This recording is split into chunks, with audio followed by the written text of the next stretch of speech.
gracias. Tantos aplausos me hacen dudar sobre el mentado error tipo 2. Bueno, la charla que voy a dar hoy es sobre la herencia, lo que hicimos y lo más importante, cómo la vemos de cara al futuro y cuáles son las posibilidades que hay en esta perspectiva.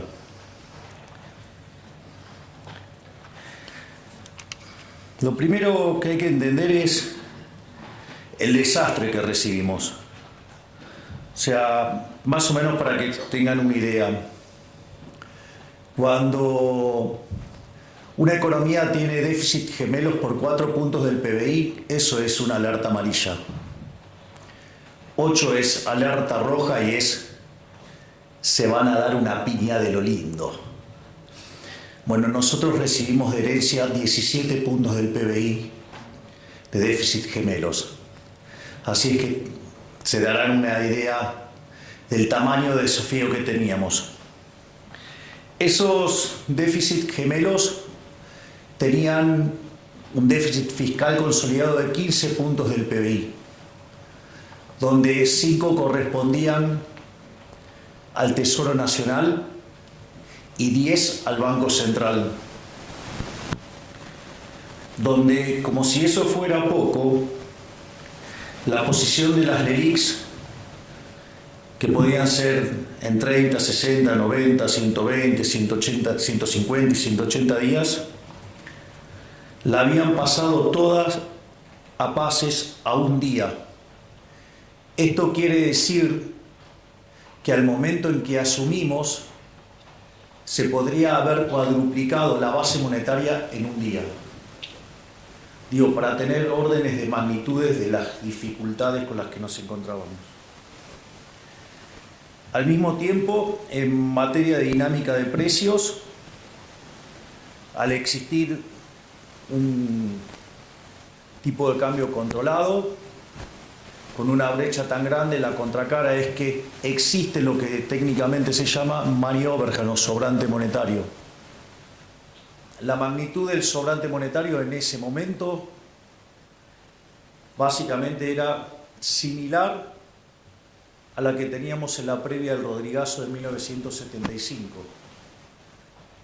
lo cual implicó en aquel momento, cuando se quedó el país sin reservas y tuvo que forzosamente devaluar, sextuplicar la tasa de inflación. De hecho, pasó de 30 a 180%.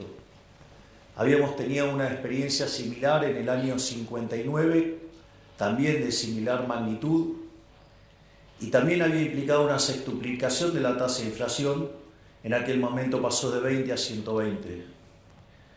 Por lo tanto, si nosotros teníamos una inflación que básicamente venía viajando al 200%, eso implicaba que la tasa de inflación se fuera a niveles del 1200%. Además, si contemplamos que podíamos estar triplicando la base, digamos, incrementando 3 veces la base, eso implicaba llevar la inflación a 3600% anual. Y si por otra parte consideramos que el gobierno anterior emitió 13 puntos del PBI de manera directa e indirecta, con una base que hoy está en 2.6, implicaba multiplicar por 5, es decir, metíamos 4 veces más de base monetaria, es decir, estaríamos hablando de una tasa de inflación en el orden del 15.000%. Esto que parece exagerado, haciendo las cuentas desde el lado monetario, la realidad es que durante la primera semana de diciembre los precios ya venían viajando al 1% diario, eso es anualizado 3.700% anual. Cuando ustedes consideran cómo venía en las 2 primeras semanas de diciembre, la aceleración fue tan grande que ya venían los precios viajando al 7.500% anual. Y esto, que parece una exageración y que de hecho muchos nos acusan de haber sido exagerados, Cuando ustedes toman el caso de la inflación mayorista, en el mes de diciembre fue 54%. Eso en términos anualizados da 17.000. Es decir, efectivamente estábamos transitando el camino a una hiperinflación. O sea, lo único que requería esa hiperinflación para concretarse era la convalidación monetaria.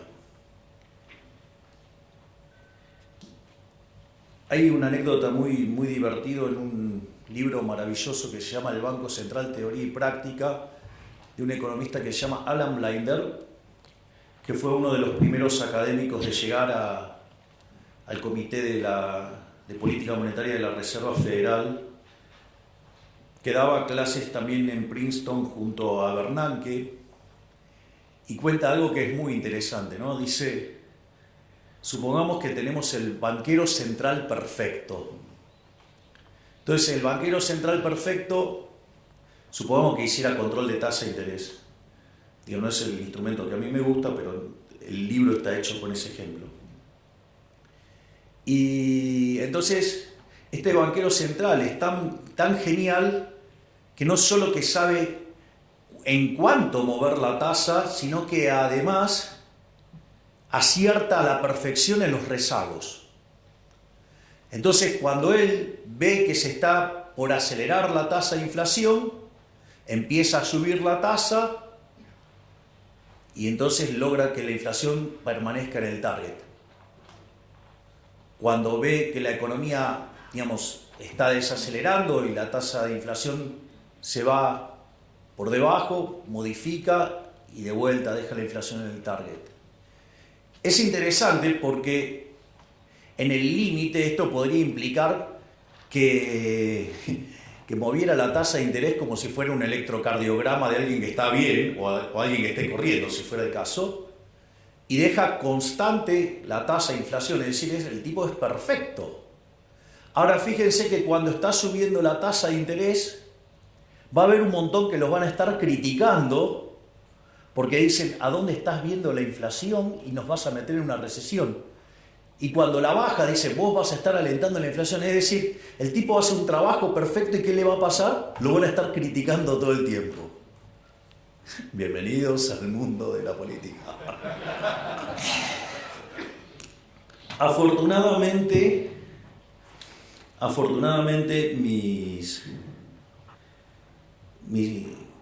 mi trabajo estudiando la Torá junto a mi queridísimo rabino Axel Banish, que ahora tenemos la fortuna de tenerlo como embajador en Israel, una de las cosas que me contaba era que ya, digamos, habiendo salido de Egipto, cada vez que Moisés se levantaba tarde, lo criticaban que estaba haraganeando. Si se levantaba temprano, decían que estaba peleado con la mujer, y si se levantaba en el horario, era porque no tenía nada que hacer. Es decir, no importa lo que hagan, los van a criticar igual. O sea, eso, digamos, es bastante tranquilizador al momento de iniciar la gestión, digo, porque se lo criticaban a Moisés, entonces a mí me pueden decir de todo y lo tengo más que bien merecido. Así que en ese sentido, pero es bueno saber porque ahora, digamos, hay un montón que dicen, nunca hubo hiperinflación. ¿No? Digamos, se olvidan que en el medio, digamos, ahora lo voy a describir, pero llevamos un ajuste de 13 puntos del PBI, el más grande en la historia de la humanidad. Pero bueno, es la vida. La otra parte era el desequilibrio cambiario. Es decir, la relación entre el paralelo y el oficial era 3-1. Por lo tanto, digo, la situación estaba bastante complicada. Acá hay algo interesante, que me voy a adelantar a la parte de las críticas que nos hacen. Digo, porque ahora, que no, que hay que subir el tipo de cambio y todas esas cosas. Yo me acuerdo que estábamos en el Hotel Libertador, estaba con el equipo de Toto, y el consenso de mercado era que teníamos que llevar el tipo de cambio a 600. De hecho, digamos, o sea, yo lo quería llevar a un nivel que, ajustado por riesgo país, quedara igual que el paralelo. Eso tiene una justificación técnica para tratar de eliminar el exceso de demanda. y que el impacto en actividad sea lo menos posible. Digo, me causa gracia porque esos mismos, digamos, que se quejan de que ahora el tipo de cambio está atrasado, decían que tenía que ser 600 y la hipótesis de inflación que tenían es mucho más alta que la que estamos viviendo. Digo, no les cierra el modelo, muchachos. Es decir, lo que digo es, ojo con esos economistas porque no les cierra el modelo. Es decir, me decían que el tipo de cambio tenía que ser 600, que estábamos locos en ponerlo en 800 y la hipótesis de inflación que tenían era más alta que la que estamos teniendo en la realidad. Digo, no les cierra el modelo, yo solamente lo menciono. Después teníamos un problemita menor que se llamaba reservas internacionales netas. Estábamos 11.500 millones de dólares abajo. Teníamos otro problemita también, no blanqueado, que todos sabíamos que existía, que se llamaba el CIRA, que en realidad eran 60.000 millones de dólares, pero que cuando pedimos que se blanqueara y que se acercaran, evidentemente había una parte que sabía que estaba haciendo cosas no lícitas y se blanquearon 45.000 millones. Otro problema más que teníamos es que teníamos vencimientos en moneda extranjera por 25.000 millones de dólares, digamos, concentrados principalmente en multilaterales, y teníamos el acuerdo con el Fondo Monetario caído. Por lo tanto, teníamos un problema enorme, digamos, con esos 25.000 millones de dólares. Y la verdad que como si todo esto fuera poco, teníamos vencimientos en pesos por el equivalente de 90.000 millones de dólares. Entonces, si ustedes contemplan el desequilibrio que teníamos en el plano monetario, que era peor que el de la previa del Rodrigazo, una situación patrimonial del Banco Central muchísimo peor que la que teníamos en la previa de la hiperinflación del 89, y que además teníamos indicadores sociales peores que los que teníamos en el 2001, verdaderamente estábamos frente a la madre de todos los males, porque, o sea, teníamos todas las peores crisis, las teníamos todas juntas. Ahora, digo, esto es para llorar. Miren, la verdad no. Porque la única forma en que podría llegar a haber un gobierno liberal libertario en un país que arrastra 100 años de socialismo era en el medio de un desastre. Digo, la única forma que esto podía ocurrir era esto. Digo, era una carambola a tres bandas. Y la fuerza del cielo lo permitieron. Y como si todo esto fuera poco, en realidad la actividad económica venía cayendo y tuvo un repunte, digamos, Bien, Cristiano, esa es la gorra. Es más, tengo versión hasta en hebreo de la misma.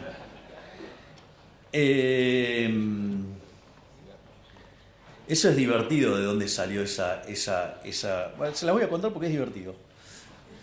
Digo, para que vean lo dinámica que es la política. Nosotros, cuando con Victoria asumimos como diputados en diciembre del 21, un periodista de Diputados TV, que yo lo conocía de América, un verdadero grosero, me dijo: pero ustedes son 2 diputados, ¿qué pueden hacer 2 diputados en 257? No van a poder hacer nada. Y yo le contesté con el primer libro de Macabeos 3:19, que dice: la victoria en la guerra no depende de la cantidad de soldados, sino de las fuerzas que vienen del cielo. Maradona tendría una frase para eso.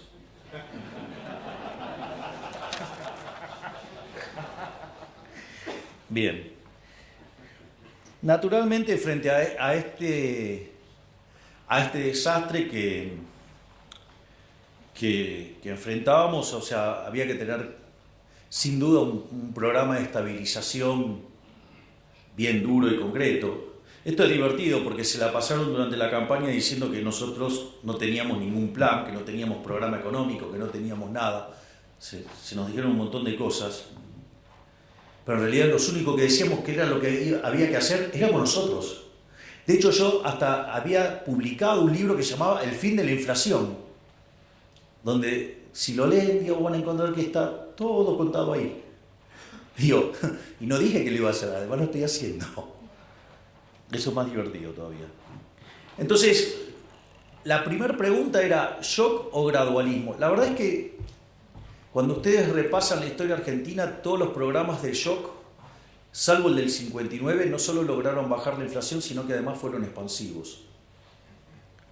Y además todos los programas gradualistas terminaron mal.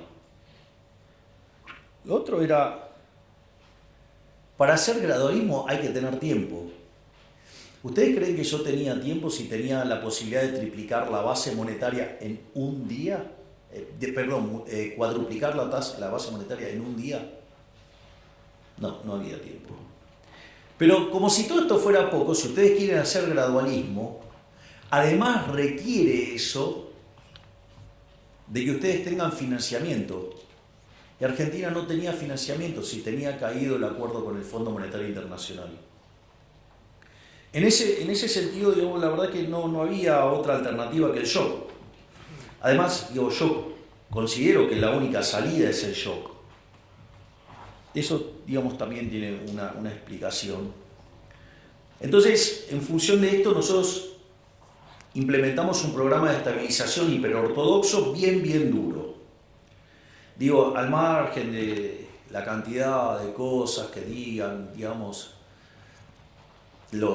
muchos economistas, ¿no? Que esto es una transición, que después falta el programa. Miren, si la inflación de diciembre mayorista fue 54%, viene bajando todos los meses, el mes anterior fue 10 y el último fue 5. Si la inflación mayorista, que venía a niveles del 45, la pudimos clavar en 25 y después fue 20, 13, 10 y ahora vamos camino a un dígito. Digo, en términos de core seguro. Digo, deberían ser más respetuosos. Digo, claramente que hay un plan de estabilización para bajar la tasa de inflación. Digo, que no la vean no es mi culpa. Digamos, o sea, un programa de estabilización esencialmente tiene 3 elementos. Tiene una política fiscal. Nosotros hasta le hemos puesto nombre a esa política fiscal. Se llama motosierra y licuadora. O sea, tiene motosierra y tiene licuadora. Es más,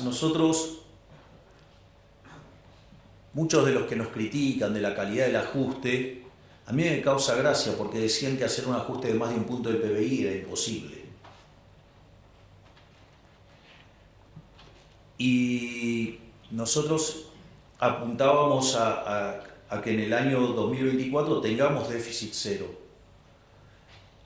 Y lo hicimos con tanta convicción que obviamente que tenía licuadora y que tenía motosierra.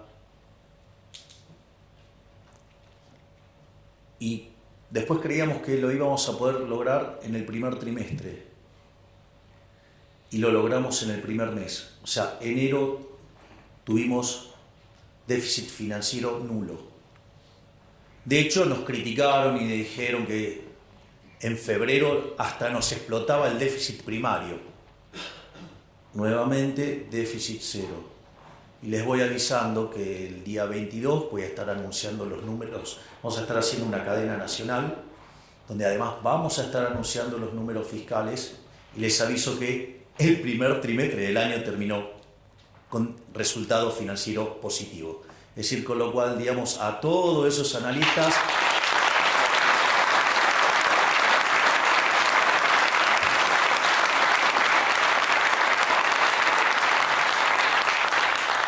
es decir, a todos esos analistas que dicen que nos va a explotar el déficit y todo eso, les dedico el aplauso que ustedes tuvieron recién o nuevamente la frase de Maradona. El otro elemento es el tema de la política monetaria. El tema de la política monetaria, Básicamente, el Banco Central está quebrado. Entonces la pregunta es, ¿cómo se resuelve la quiebra del Banco Central? Es decir, porque esta es la clave. La quiebra de un banco central se resuelve licuando sus pasivos. O sea, con el tamaño del problema argentino implicaba un nivel de precios estratosférico hasta que licuaran tanto los pasivos que el patrimonio neto por lo menos quedara nulo. ¿Hasta ahí vamos? Si esto es así, quiere decir que dado ese nivel de precios para resolver el saneamiento del Banco Central está en la estratosfera, dado los precios de hoy, la línea que une esos dos niveles de precios le da la tasa de inflación implícita.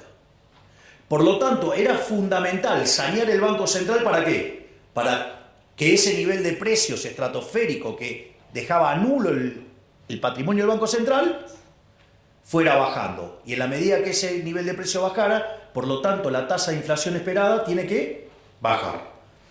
Naturalmente, digamos, ahí también arrancamos con un proceso de saneamiento del Banco Central. Ahí también nos encontramos con algunas críticas. Hasta tengo los WhatsApp y tengo los informes de las consultoras hablando que había que llevar la tasa de interés real a terreno positivo. Si hubiéramos hecho eso, en lugar de haber descomprimido el balance del Banco Central como lo hemos hecho hasta ahora, les cuento que en lo que va del año ya hubiéramos metido 4 bases monetarias más en instrumentos remunerados. Entonces ahora estaríamos discutiendo ¿qué cosa? No, esto es insostenible. Estaríamos hablando de la pelota de las LELIQs o la pelota de los pases o no sé qué cosa, digamos una bola de nieve que nos iba a arruinar en una hiperinflación. Ahora todos esos están todos escondidos, nadie dice nada. Es decir, le deben tener miedo a la frase de Maradona. Pero dicho de otra manera, lo importante es que la contracara de ese déficit cuasi fiscal de 10 puntos del PBI ya lo llevamos a 4. Es decir, no solo que llevamos hecho un ajuste fiscal de 7 puntos del PBI en el Tesoro, motivo por el cual ahora hemos empezado a relajar partidas y entonces ahora empieza a quedar más motosierra y mucho menos de licuadora, digo, para los que están tan preocupados por la calidad del ajuste, como si no fuera que una licuadora permanente es una motosierra, ¿no? Pero bueno, ese es otro detalle. Lo importante es que hemos hecho sucesivas bajas de tasa de interés y todo el mundo ¿qué esperaba cada vez que bajábamos la tasa? Que subiera el tipo de cambio y que perdiéramos reservas. Bueno, llevamos acumulados más de 12.000 millones de dólares de reservas. Salimos del terreno de las reservas netas negativas y en el medio pagamos un montón de cosas. Por lo tanto, también lo que hicimos en materia monetaria y cambiaria es un éxito. De hecho, ahora la discusión es, no, bueno, pero la tasa en dólares es enorme. Y entonces si yo le hubiera puesto en términos reales positivos, hubiera sido todavía más grande. Entonces, que más o menos se pongan de acuerdo qué quieren decir con la tasa de interés, porque nosotros siempre tuvimos claro que era un problema de arbitraje con la tasa en los dólares. Es decir, no mirar como un cavernícola, digamos, la tasa de interés real en una economía cerrada. Por lo tanto, digo, ¿qué es lo que hemos, y obviamente que hicimos en el ajuste del tipo de cambio? Si ustedes se acuerdan, cuando nosotros estábamos en campaña, decían que con nosotros el tipo de cambio iba a estar en 6.000, en 10.000. Me parece que le erraron por un poquito. Entonces, digo, ¿qué tenemos en materia de resultados? No solo que hemos logrado el déficit cero, sino que nos hemos pasado un poco. Digamos, en lugar de hacer un ajuste de 5 puntos del PBI, hicimos uno de 7. Eso lo pueden ver en un trabajo que hizo Nadine Argañadás, que de hecho lo circuló por Twitter. Y además, bajamos el cuasi fiscal en 6 puntos, o sea que hicimos un ajuste de 13 puntos del PBI, es decir, acabamos de hacer el ajuste fiscal más grande en la historia de la humanidad, porque además encima lo hicimos en 3 meses. Sí, esto es importante, digo, pero eso es justamente lo que permitió evitar la hiperinflación. Además, una de las características que tiene el tema del déficit cero y que es muy importante es lo siguiente: cuando ustedes tienen déficit financiero nulo, significa que la deuda no sube. Si la deuda no sube, la relación deuda-producto no sube. Por lo tanto, ustedes están en un sendero sostenible, es decir, ustedes pasan a ser solventes. Y si ustedes pasan a ser solventes, el precio de los bonos tiene que subir. Y de hecho, de $18 que estaban cuando nosotros asumimos, hoy están cerca de 60. Y el riesgo país, que estaba en 2.900, hoy está en 1.200. Y si logramos bajar 200 puntos básicos más el riesgo país, ya podemos ingresar a los mercados de deuda. Este ajuste fue tan fuerte y tan positivo la forma en que lo hicimos, que además, cuando fuimos a negociarlo al fondo, mientras que todos los analistas decían que nuestro programa era inconsistente y que una revisión del fondo con programas caídos, como el caso argentino, demandan como 3 meses, nosotros sacamos el acuerdo en un fin de semana. Se imaginarán cuál es la frase. Y obviamente que esto se está traduciendo en la baja de la tasa de inflación, porque, como les decía, la inflación de mayorista, que es la que se anticipa, estaba en 54%, es decir, el equivalente del 17.000% anual, y hoy está en 5%. Es más, el propio Fondo Monetario Internacional, que tenía expectativas de inflación para este año, para Argentina, en torno al 250% anual, la bajó a 150. Bajarla a 150 significa que de hoy para adelante está esperando que en promedio la inflación sea del 5,5. Pero como ese proceso no es lineal, quiere decir que vamos a un dígito bajo hacia diciembre. Es decir, que lo estamos logrando. Naturalmente hay un montón de críticas. Lo que pasa es que las críticas, a mí me parece que se tendría que hacer, entendiendo el modelo que uno tiene en la cabeza. O sea, yo, por ejemplo, no sé, cuando dicen programa integral, ¿no? Entonces dice políticas sectoriales dentro del programa dentro del programa. Miren, yo no soy Leontiev, no sé si soy claro. Es decir, yo no les voy a hacer el plan quinquenal. Yo no creo en eso. Yo no creo en una economía dirigista. Yo soy liberal libertario. Yo me voy a ocupar de arreglar la macro. La micro la tienen que arreglar ustedes. ¿Qué tengo que estar haciendo yo con la micro? Ya bastante con las estupideces que venimos haciendo hace 100 años, que hacemos cualquier desastre macro y después vienen los políticos eligiendo los ganadores. Lo cual además es una fuente de corrupción enorme. Por lo tanto, ¿cuál es la regla de un liberal en esto? Don't pick the winners. Yo me voy a encargar de estabilizar la economía, de bajar la inflación, de generar las condiciones para que la economía vuelva a crecer. El resto es todo de ustedes.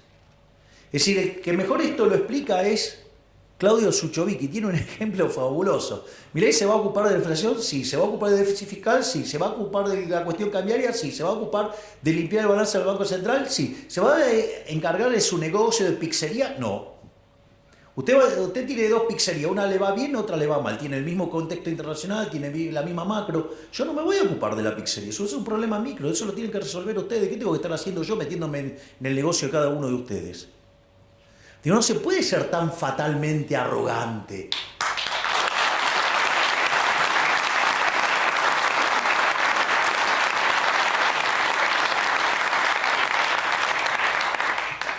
La otra es la política de ingresos. Entonces, claro, ¿pero qué es la política de ingresos? Tocar el precio de tal cosa, el precio de tal otra, el precio de tal otra, el precio, la tasa de interés, los salarios. ¡Ey! Hola, soy liberal libertario. Yo creo en el sistema de precios. Es decir, creo en el sistema de precios. Entiendo que puedo tener un problema transitorio porque estoy pasando de una economía hipersocialista, Digo, tengo 100 años de socialismo y entonces estamos haciendo una reforma pro mercado. Hay un montón de desequilibrios de inicio, más el problema adicional que tenemos que evitar una hiper, entonces estamos corrigiendo precios relativos en un contexto de alta inflación. Entonces, y con algunos problemas de base y con algunos problemas de violentar la propiedad privada antes, entonces puede ser que en algún momento, digamos, haya algunas correcciones vía defensa de la competencia. Digo, todos se están entendiendo de lo que les estoy hablando. Digo, pero salvo cosas así puntuales y que son propias de la transición, esas cosas no van a existir nunca más. Pero antes ustedes tienen que estabilizar la economía y que quede claro el respeto por la propiedad privada. Y no, digamos, que alguien utilizando recursos del Estado vaya tomando posiciones y genere una posición dominante a partir de la estafa del Estado. Y después generar movimientos políticos tocándole a un segmento etario donde hay una gran proporción de votantes. Digo, bienvenido al mundo de la política, es la basura que les estoy describiendo. El tema de la tasa de interés ya lo hablamos. El tema de la sostenibilidad del ajuste, digamos, también hablamos del tema de cada vez queda más la motosierra, queda menos de la licuadora. Digo, el mejor ejemplo es lo que estamos haciendo en materia de jubilaciones. Si hubiéramos dejado las cosas como venían, los jubilados hubieran perdido 2 puntos del PBI, con lo que estamos haciendo solo van a perder medio punto, es decir, le estamos devolviendo 1,5 puntos. Y naturalmente la discusión del tipo de cambio. La discusión del tipo de cambio es bastante ridícula. No, porque hay que hacer subir el tipo de cambio. ¿Por qué? Digo, porque si hoy no hay brecha, si no hay brecha, ¿por qué tengo que estar haciendo tocar el tipo de cambio? Es decir, ¿porque no me gusta el tipo de cambio de mercado? Lo primero que tienen que entender que el análisis ese del tipo de cambio real, lo voy a decir en latín, diría el profe de Pablo, es una pelotudez. Porque agarran y toman una serie del tipo de cambio real. La pregunta es, ¿cuál es el año de referencia? Digo, que alguien me explique por qué toma el determinado año de referencia sobre el que calcula el promedio. Digo, que explique eso. No, eso no lo explican. No solo eso, cuando ustedes se fijan hay momentos donde el tipo de cambio real queda muy depreciado y hay momentos que queda muy apreciado. Por lo tanto, digamos, algo que tiene ese nivel de volatilidad, calcular el promedio les diría que es otra estupidez del tamaño de una casa. Pero como si todo eso fuera poco, en el momento que ustedes, no sé, calculen un promedio y en algún momento, digamos, el tipo de cambio va a pasar por ahí, tomen ese año. Ustedes podrían decir que en ese año ustedes pueden replicar las condiciones de oferta y demanda de todos los bienes pasados, presentes y futuros que afectaron a la determinación de ese conjunto de precios relativos en Argentina y en el mundo todo en simultáneo, y como si en el medio no hubiera cambiado ni siquiera la composición de oferta de bienes. ¿Y ustedes se dan cuenta del disparate que es hacer eso? Como dice el profe de Pablo, eso es hacer aritmética, eso no es economía. Entonces digo, cuando vienen, le hablan del tipo de cambio real, que esto, que el otro, digo, o sea, ustedes se dan cuenta de la arrogancia que implica, porque implica conocer el vector de precios relativos, pero no solo ahora de Argentina, sino también de todo el mundo. Y entonces ustedes deberían conocer las preferencias, la tecnología y las dotaciones, no solo, digo, presentes, sino futuras, y no solo de Argentina, sino también de todo el mundo. Ustedes se dan cuenta. O sea, y ustedes para tomar una acción de política y para que eso funcionara, ustedes deberían ser omniscientes, omnipresentes y omnipotentes. O sea, deberían ser Dios. Digo, ¿por qué carajo creen que Hayek le puso La fatal arrogancia a ese libro? Porque es un poquito, digamos, pretencioso, ¿no? Es decir, bueno, el que levanta la manito así, digamos, se cree que está en esa condición. Digo, un día de esto le voy a decir, tráeme un café, digo, porque digo, o sea, pero bueno, nada, ya saben de quién estoy hablando. Bueno, son cosas que pasan. Entonces, esto es todo lo que tiene que ver con la parte de estabilización. Ahora, obviamente, digo, no es todo estabilización, ¿no? O sea, en algún momento tenemos que empezar a crecer. Entonces, digo, para empezar a crecer ahí entra a jugar un rol importante las reformas estructurales. Entonces, pero hay una cosa muy importante que es entender la naturaleza de las reformas estructurales. Esto lo explicó Toto de una manera magistral cuando hizo el primer discurso sobre las características del programa.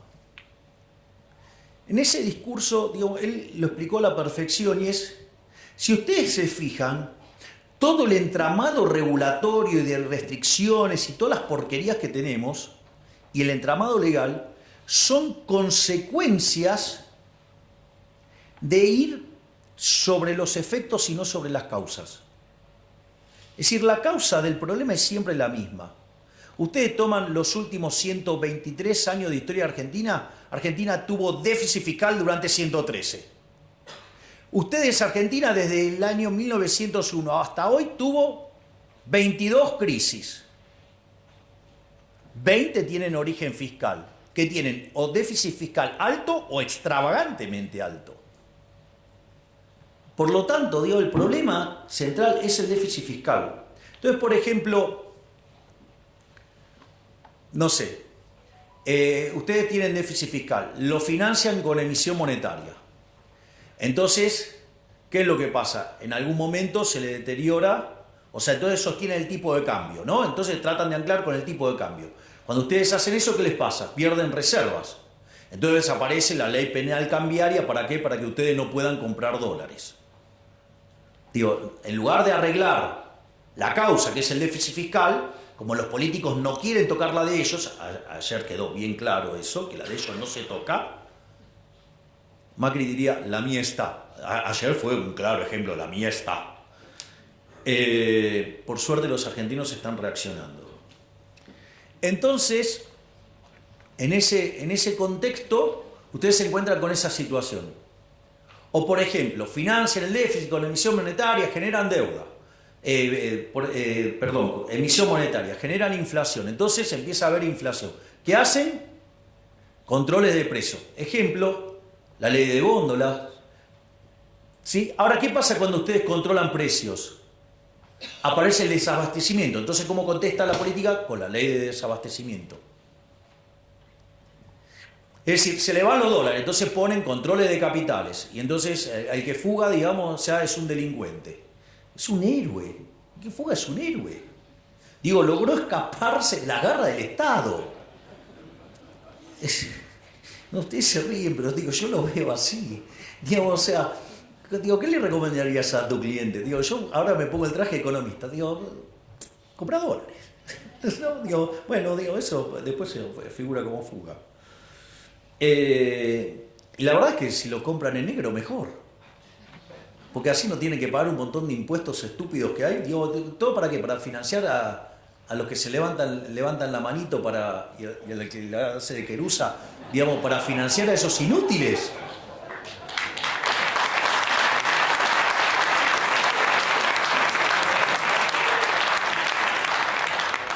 La frase dice que el ladrón que roba a otro ladrón tiene 100 años de perdón.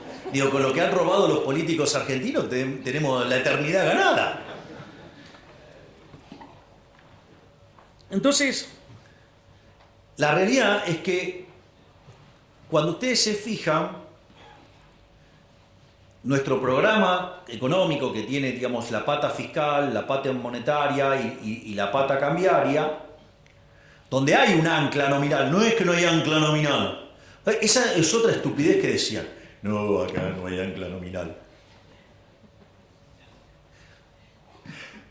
Miren, desde que nosotros llegamos, la base monetaria prácticamente no ha cambiado. y emitimos un montón para comprar los 12.000 millones de dólares.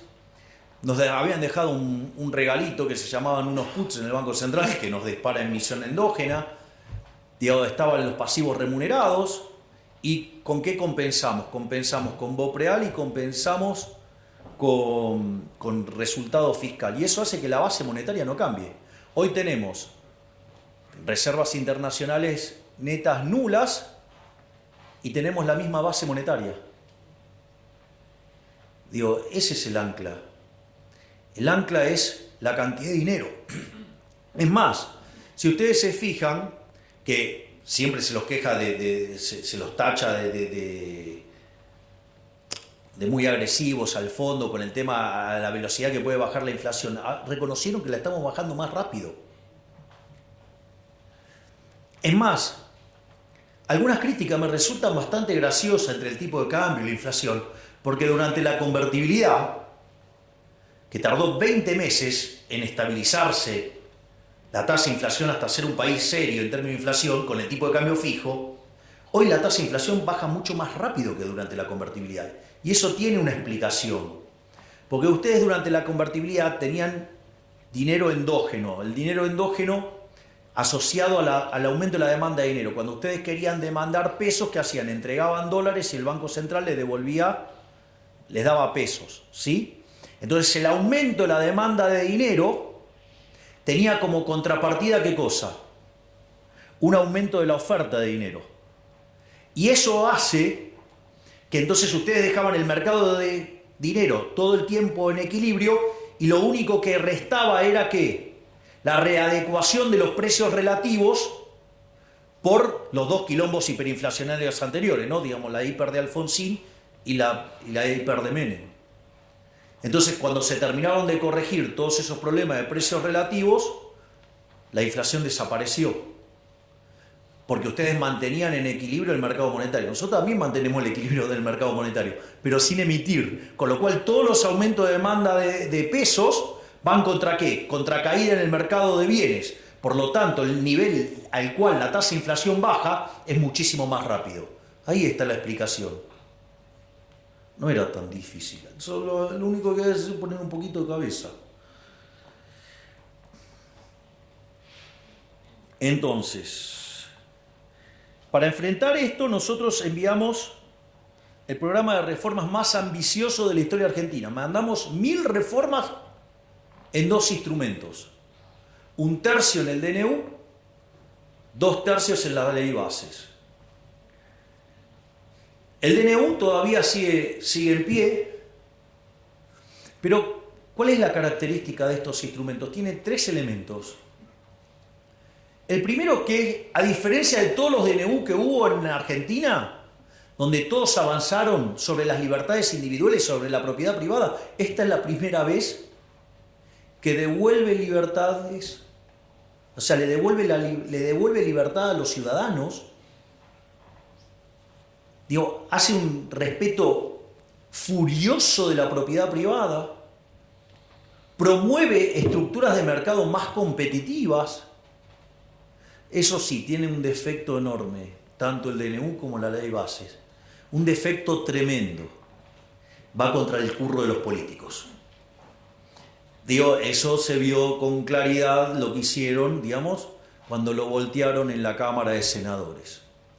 Obviamente, que los mayores abanderados de los curros que van a decir, no, el decreto sí es constitucional. Afortunadamente, la Corte, después de algunas cosas, ahora parece que como que se encaminó, se reorientó y ahora, falló en 2 casos a favor del DNU. No es suficiente todavía, pero es un buen inicio. En cuanto a la ley base también tiene los mismos conceptos, pero eran cosas que no podían salir por decreto, sino que tenían que pasar por el Congreso por el tipo de cosas que implicaba. Entonces, cuando nosotros nos sentamos con los gobernadores en Casa Rosada,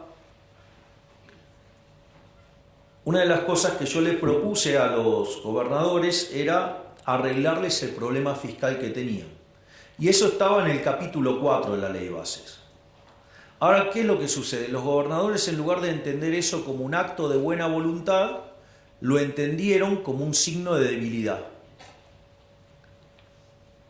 Frente a ese caso, ¿qué empezaron a hacer? Empezaron a hacer un desastre en materia de fiscal. Entonces, ¿qué es lo que pasó? Nosotros sacamos el capítulo 4 de la ley de bases.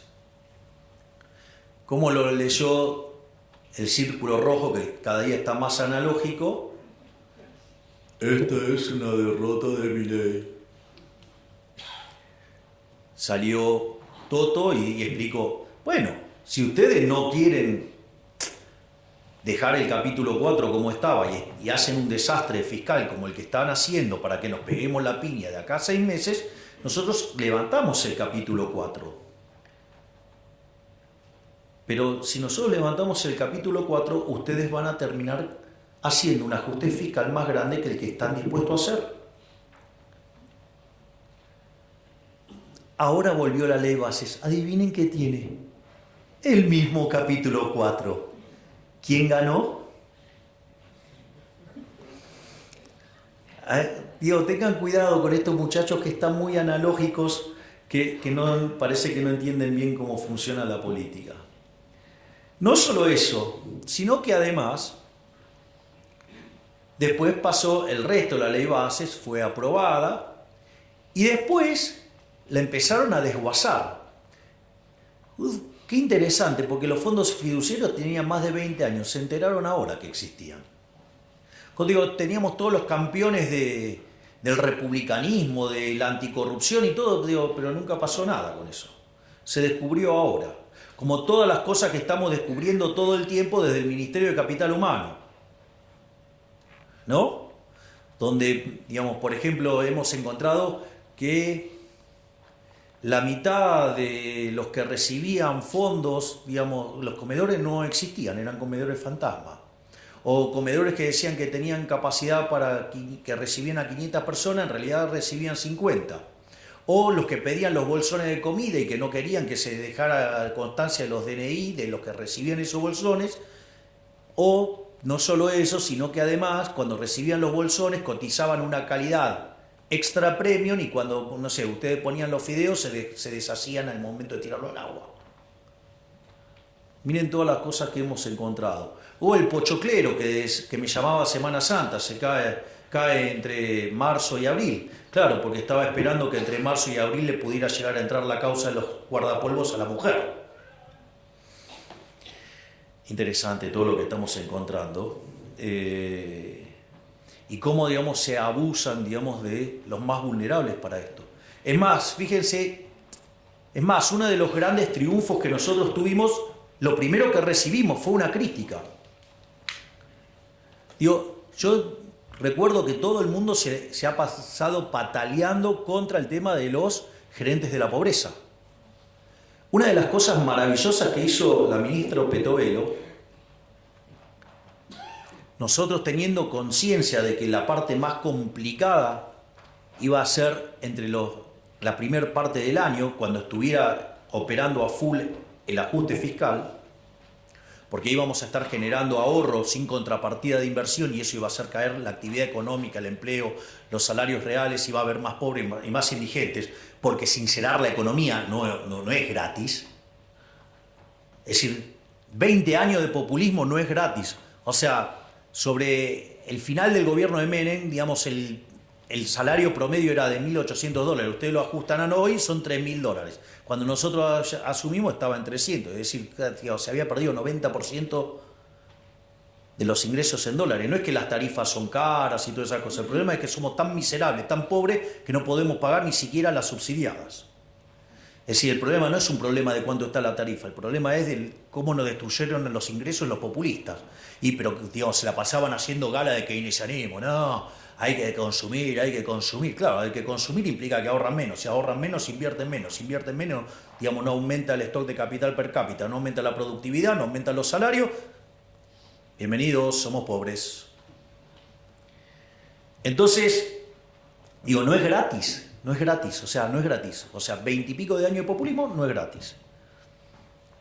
Pero, siguiendo con el tema de... Y ahí empezaron a destrozar la ley bases y bueno, la bajamos. ¿Cómo lo entendió los analógicos del Círculo Rojo? Otra derrota de Milei. Y siguen sin entender el principio de revelación, quedaron todos expuestos. Es decir, si yo soy un abanderado de que no se toque, por ejemplo, las remuneraciones, nosotros tenemos congeladas las remuneraciones desde enero, por orden mía. Lo que pasó ayer, ¿es una derrota de Milei?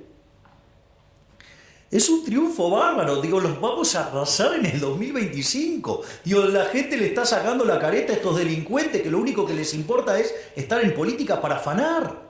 Es buenísimo. Es decir, es un momento de revelación maravilloso lo que estamos viviendo. Están saliendo todos los pufos a la luz, está saliendo toda la porquería de la política a la luz. Es decir, los estamos dejando en evidencias a todo. En el 2025 los vamos a aplastar directamente. Y ahí, digamos, ya dentro en la última parte de lo que va a ser esta presentación, nosotros las reformas que planteamos en DNU más bases implicaba que en términos de libertad económica saltáramos 90 puestos. Es decir, pasáramos a estar como Alemania. Es decir, nosotros en 20 años nos íbamos a parecer a Alemania. Pero como la política no quiere dejar de robar, atenta contra el DNU, atenta contra la ley bases, le saca pedazos. ¿Para qué? Para que no toquen sus negocios. Les tengo una noticia. Las reformas que no podamos meter ahora, las vamos a meter a partir del 11 de diciembre del 2025. Y además de esas, tengo 3.000 más. No voy a hacer que Argentina se parezca a Alemania, porque Alemania tiene un PBI per cápita de $50.000. Yo no quiero ir por cosas chiquitas, yo me quiero parecer a Irlanda. Quiero ir por un PBI per cápita que es 50% más grande que el de Estados Unidos. Esa es la revolución que estamos proponiendo, una verdadera revolución de la libertad.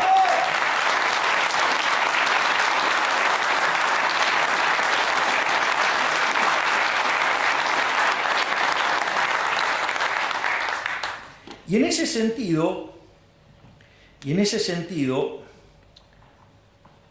hay algunas cosas que resultan interesantes porque es cierto que en el medio del ajuste que estamos haciendo, el 75% de los argentinos entiende que estamos peor. Es decir, entienden claramente que estamos peor. Pero ¿qué es lo más maravilloso? Que cuando nosotros asumimos, solamente el 20% de los argentinos creían que de cara a un año íbamos a estar mejor. Eso en el mes de febrero en enero trepó a 30 quiero decir, en marzo, digamos, ya estaba en 40 y hoy estamos en 50. Es decir, hoy ya la mitad de los argentinos percibe que de acá a un año vamos a estar mucho mejor. Y eso no es menor. Además, el 70% de los argentinos está convencido que vamos a exterminar la inflación. Es decir, nada más que hay 50 puntos que consideran que lo vamos a hacer en un año y 20 puntos, digamos, que consideran que lo vamos a hacer en 2. Es más, si hoy fuera el balotaje, pese que le pese a algunos, hoy lo ganaríamos por más diferencia. Lo ganaríamos 58 a 42, lo ganaríamos por 16. Pero no solo eso, porque cuando ustedes van a esa votación de los 58, lo que es más interesante, 48 puntos estarían en la primera vuelta. Es decir, ganaríamos en primera vuelta, porque quien más intención de voto tiene después de nosotros es Cristina Fernández de Kirchner con 20. Y no es cierto que de esos 10 puntos incrementales entre la primera vuelta y el balotaje saquemos 0. Por lo tanto, estaríamos arriba de los 50 puntos. ¿Esto qué quiere decir? Que sin lugar a dudas, a partir del 11 de diciembre, vamos a hacer todas las reformas que queden pendientes, más las 3.000 que tenemos en carpeta, más todas las otras que estamos diseñando y que también vamos a aplicar. Es decir, vamos a hacer de Argentina una verdadera Argentina liberal que sea potencia y que sea grande nuevamente de acá a 35 años.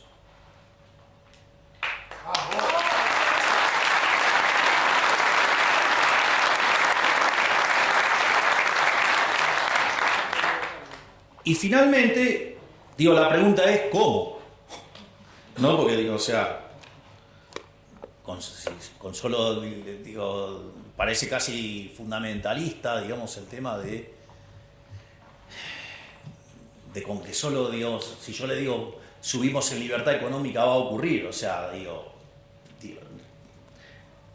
me pueden tener mucha estima, pero creerme tanto, digo, hasta sería peligroso, le diría. Entonces,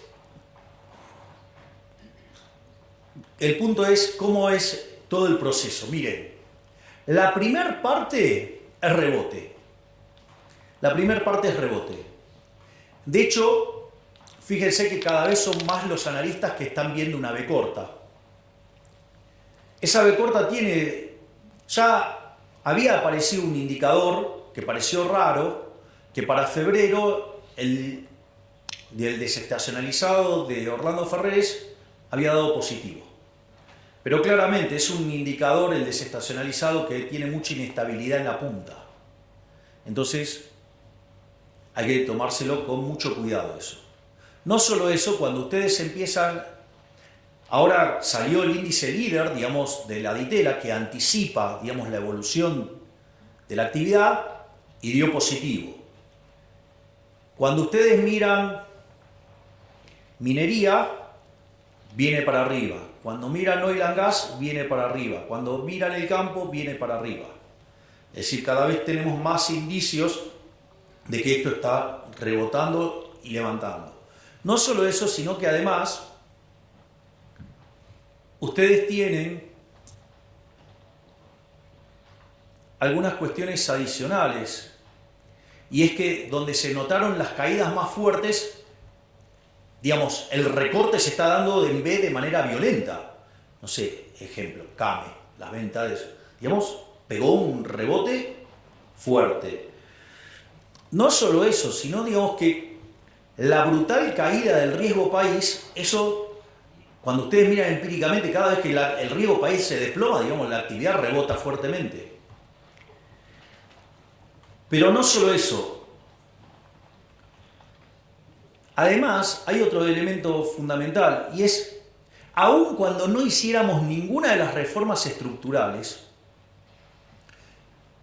digo, la descapitalización de la economía obedece a todo un conjunto de reformas estructurales negativas que hicieron que uno se coma el capital. Si la economía argentina está muy descapitalizada, ¿por qué está descapitalizada? Para que el valor del producto marginal del capital, digo, la TIR de la firma, esté por encima del WACC, ¿no? Digo, para que no destruyan valor. Entonces, en ese contexto, ustedes lo que tienen es que, cambiando la regla de juego, ¿qué pasa ahora? La tasa está desalineada con el costo de oportunidad de capital. ¿Por qué creen que vuelan las acciones? Justamente por eso, porque afuera la están viendo. Entonces, en ese que de 20 años de destruir capital, una productividad enorme, retornos reales enormes, contra tasas de interés desplomándose, ustedes tienen una posibilidad de ganar plata a lo loco, aún sin reformas estructurales. Es decir, podemos hacer reformas, digamos, sin hacer reformas, podemos crecer durante un periodo interesante de tiempo, no a las tasas que a mí me gustaría, pero sí podemos rebotar fuerte ahora y crecer fuerte, digamos, en el arranque. Entonces vamos a llegar al 2025 con tasas de expansión muy fuertes, compuestas de rebote y de crecimiento por descapitalización y tasa de inflación cayendo. Prepárense porque vamos a arrasar. Y ahí sí vamos a tener la composición de las cámaras que necesitamos para hacer las reformas que Argentina necesita para volver a ser grande. Pero eso no es todo. Si ustedes se fijan, nosotros estamos, cuando termine todo esto, el ajuste fiscal va a ser el consolidado de 15 puntos del PBI. Es decir, va a haber 15 puntos del PBI que se los llevaba el gobierno para financiar actividades parasitarias y que ahora ese ahorro se va a transformar en inversión productiva. Y eso le va a meter a la economía por lo menos entre 4 y 5 puntos de crecimiento adicional. Entonces, digamos, nos estamos preparando para generar un verdadero, yo no diría milagro económico, porque lo único que estamos haciendo es lo que dicen los libros que hay que hacer. Pero, digamos, tenemos la cabeza tan deformada después de 100 años de lavado de cerebro en la educación pública, sea de gestión estatal o de gestión privada, tenemos tanto socialismo en sangre que, claro, cuando uno lo ve así parece un milagro. En realidad lo único que estamos haciendo es aplicar el manual. Por lo tanto, digamos, las perspectivas de crecimiento para adelante son maravillosas, porque además, por más que no tengamos todas las mayorías para hacer todas las reformas que queremos, solo para una gran parte de las reformas, digo, cuando empiecen a ver la oleada liberal libertaria que se viene, se van a acomodar. Y eso va a permitir, digamos, que las reformas salgan mucho más fácil de lo que uno lo ve ahora. Pero esto es solo una parte de la historia. Es decir, está, digamos, yo lo que les acabo de decir es toda la configuración macro que hace que Argentina sea un excelente caso de negocios. A ver, si lo voy a poner en estos términos, si yo voy comprado en activos de larga duration en Argentina, con caída de tasa de interés, gano un montonazo, ¿sí o no? Imagínense si además son reales, con lo cual, digamos, no ajustaron, con lo cual tienen para ganar un montón, con lo cual hay una oportunidad de entrar a hacer negocios de infraestructura y de un montón de cosas para ganar un montón de plata. No solo eso, es importante también que tengan conciencia que nosotros, nuestras líneas de análisis económico tienen 3 bloques. Hay un primer bloque que es la coyuntura, es decir, ustedes ahí lo van a encontrar a Toto, lo van a encontrar a Pablo Kirchner, lo van a encontrar a Santiago Auxil, son los que se ocupan de la macro, de la coyuntura. Después está la segunda línea de análisis, esto no es una cuestión de orden, es una cuestión, digo, de exposición, que es el tema de las reformas regulatorias, las reformas estructurales, la agenda de la libertad. Ustedes ahí tienen a 2 colosos, tienen a Federico Sturzenegger y al doctor Rodríguez Chirilo, digo, que son los que diseñaron las reformas estructurales para liberarnos de toda esta miseria socialista que cargamos hace 100 años. Y después está el tercer grupo, que tengo el privilegio de tenerlo acá, al queridísimo Demian Reidel, ¿sí? Que es el que se encarga, digamos, de pensar la economía del futuro. Y donde con el consejo, digamos, que él elabora, analizar y estudiar políticas para que Argentina se convierta en un país de vanguardia, un país de primer mundo, donde estemos a la vanguardia del progreso tecnológico. Si lo estamos haciendo, es decir, estamos dejando todo. Ahora, pero quiero ahora sí cerrar con algo muy importante para que tengan claro que yo les puedo dejar todo listo, pero que la decisión final es de ustedes. Los que tienen el poder de transformar la Argentina son ustedes, no es un político. Yo lo único que tengo que hacer es allanarles el camino, hacerles la vida más fácil. Pero los verdaderos creadores de riqueza son ustedes. Los que van a cambiar el futuro del país son ustedes. Los que van a hacer una Argentina mejor son ustedes. Los que nos van a poner de pie son ustedes. Son los empresarios, los emprendedores. No los políticos. Los políticos no crean valor, lo destruyen. Y lo que yo estoy haciendo es devolverles la libertad. Se los dije en las elecciones. El resto de los políticos, ¿qué les pide? El voto para que les den el poder, para poder transformar su vida. Y yo les dije, yo les pido el voto para poderles devolverles la libertad a ustedes y que ustedes sean los verdaderos arquitectos de su futuro. Entonces ustedes se tienen que hacer cargo de ser los héroes de esta historia. Yo les voy a allanar el camino. En la medida que Argentina además empiece a crecer, yo les voy a poner un pie encima al gasto público, tal que lo licúe en términos de PBI y empezar a devolverle la plata de los impuestos. Es decir, de acá en el futuro también va a haber mucha baja de impuestos. Y va a generar además una retroalimentación virtuosa. Entonces se los voy a contar para que tengan idea de esto. Nosotros, digamos, hoy es un día muy especial. Digamos, hoy, un día como hoy, digamos, hoy es el cumpleaños del Rebe. Y además, estamos entrando en Pesaj. Digamos, donde se recuerda la salida de Egipto. Pero esto es muy interesante, porque después de las 10 plagas que caen sobre Egipto y todo lo que pasó, Moisés lleva al pueblo hasta el Mar Rojo y le piden que lo abra. Y digamos, Moisés golpea el báculo y le dice, abrilo. Y le dice que se manden. No. Dice, no, que lo abra y entramos. Y le decía, no. Tienen que tener fe, tienen que mandarse, tienen que entrar y cruzar. Y el agua no se abría. Y del otro lado estaban los egipcios, o sea, la esclavitud, que se los venían a llevar puestos.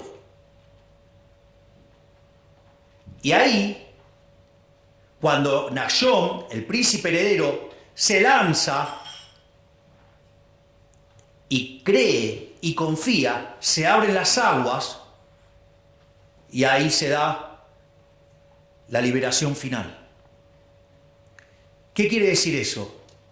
Muchachos, en algún momento van a tener que poner las pelotas, van a tener que invertir, se van a tener que jugar para que se abran las aguas y seamos libres. ¡Viva la libertad, carajo!